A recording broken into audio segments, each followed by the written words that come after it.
5, 4, 3, 2, 1. Selamat pagi anak-anak ibu guru kelas 6. Pada hari ini kita akan belajar mata pelajaran IPA bersama Ibu Ernesta. Kita belajar IPA. Sebelum belajar mari kita berdoa terlebih dahulu sesuai dengan ajaran agama yang masing-masing. Berdoa dimulai.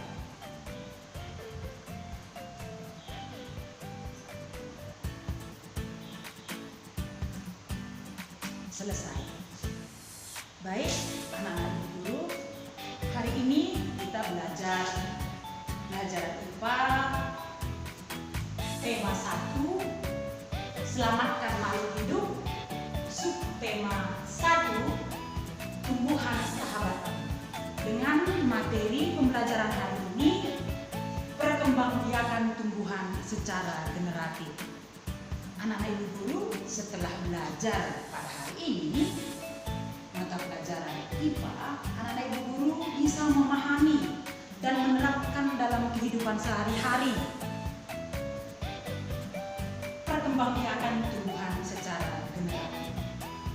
Anak-anak ibu guru pasti kalau namanya tumbuhan pasti sudah tahu untuk apa itu tumbuhan.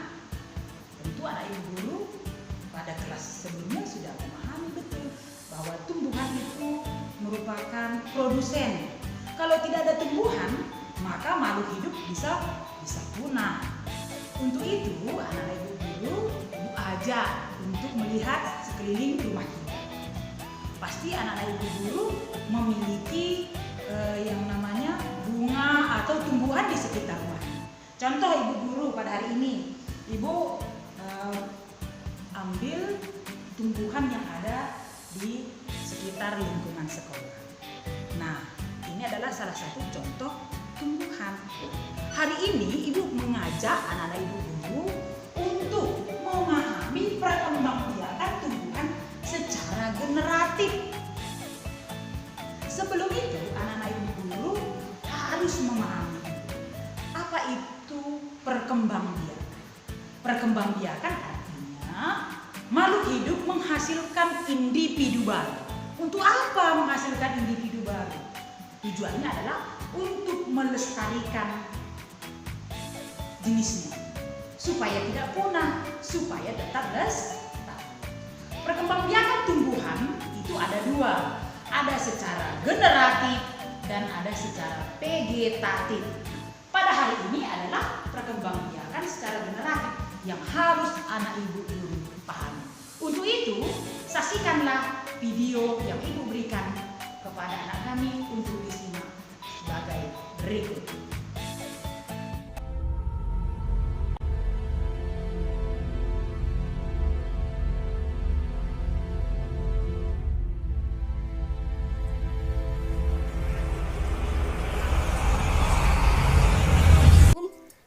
Cara perkembangbiakan tumbuhan ada dua, yaitu secara generatif melalui proses perkawinan dan secara vegetatif tanpa proses perkawinan. Perkembangbiakan generatif ditandai dengan munculnya bunga. Di dalam bunga inilah terdapat alat reproduksi tumbuhan. Anak-anak hebat, perhatikan bagian-bagian bunga ini ya. Bunga lengkap memiliki bagian-bagian sebagai berikut: tangkai sari, kepala putik, tangkai putik, mahkota bunga, kelopak bunga, tangkai bunga, dasar bunga, dan bakal biji.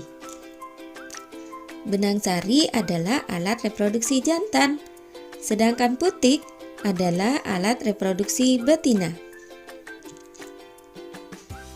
Perkembangbiakan generatif atau perkembangbiakan secara kawin terjadi melalui proses penyerbukan dan pembuahan.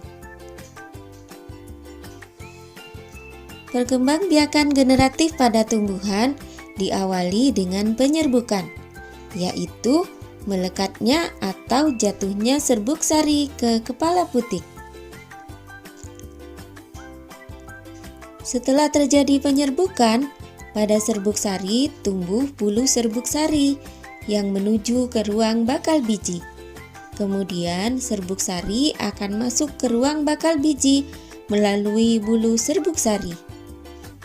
Di dalam ruang bakal biji terjadi pembuahan, yaitu peleburan serbuk sari sebagai sel kelamin jantan atau spermatozoid dengan kepala putik sebagai sel kelamin betina atau sel telur.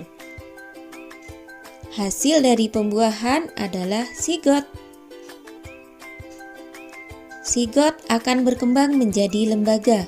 Lembaga berkembang menjadi bakal biji. Bakal biji berkembang menjadi biji dan bakal buah. Kemudian, bakal buah berkembang menjadi daging buah. Lembaga yang berada di dalam biji merupakan calon tumbuhan baru. Tumbuhan yang berkembang biak secara generatif antara lain pepaya, jagung, mangga, apel, jeruk, salak, durian, dan padi. Berdasarkan asal serbuk sarinya, penyerbukan dapat dibedakan menjadi 4 macam, yaitu 1. Penyerbukan sendiri, di mana serbuk sari jatuh ke kepala putik yang berasal dari bunga itu sendiri. 2. Penyerbukan tetangga, yaitu serbuk sari jatuh ke kepala putik bunga lain, tetapi masih dalam satu pohon. 3. Penyerbukan silang, yaitu serbuk sari jatuh ke kepala putik bunga lain yang berbeda pohon, tetapi masih satu jenis. 4. Penyerbukan bastar, yaitu serbuk sari jatuh ke kepala putik bunga lain yang masih satu jenis tetapi beda varietasnya. Berdasarkan macam-macam perantaranya, penyerbukan dapat dibedakan menjadi 4 macam, yaitu 1. Penyerbukan zoidiogami, yaitu penyerbukan yang dibantu oleh hewan. Misalnya, burung, serangga, kelelawar, dan siput. Perhatikan cara lebah membantu penyerbukan bunga berikut. Serbuk sari menempel pada lebah yang hinggap pada bunga saat menghisap nektar. Kemudian lebah berpindah dari bunga satu ke bunga lain yang sama jenisnya. Serbuk sari yang terbawa oleh lebah menempel pada putik bunga lain. Kedua, penyerbukan hidrogami, yaitu penyerbukan yang dibantu oleh air. Biasanya penyerbukan ini terjadi pada tanaman air seperti hidrilla dan ganggang. Serbuk sari dibawa oleh arus air hingga akhirnya bertemu dan menempel di putik bunga lain yang sejenis. 3. Penyerbukan anemogami, yaitu penyerbukan yang dibantu oleh angin.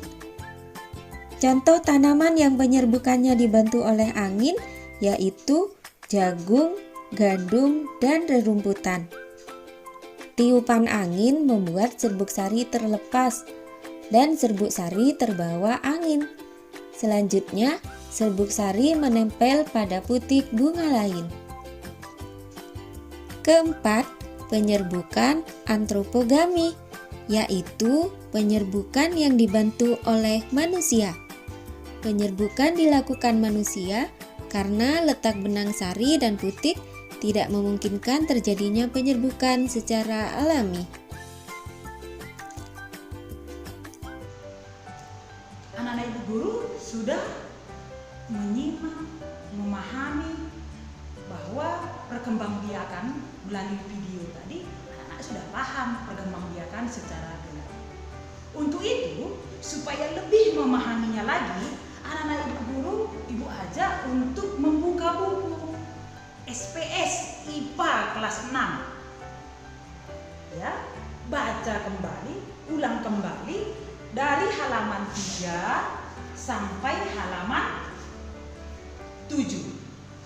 Selain video yang ibu guru tayangkan tadi, anak-anak ibu guru ibu ajak kembali untuk belajar dari buku yang kamu miliki dari halaman 3 sampai halaman 7.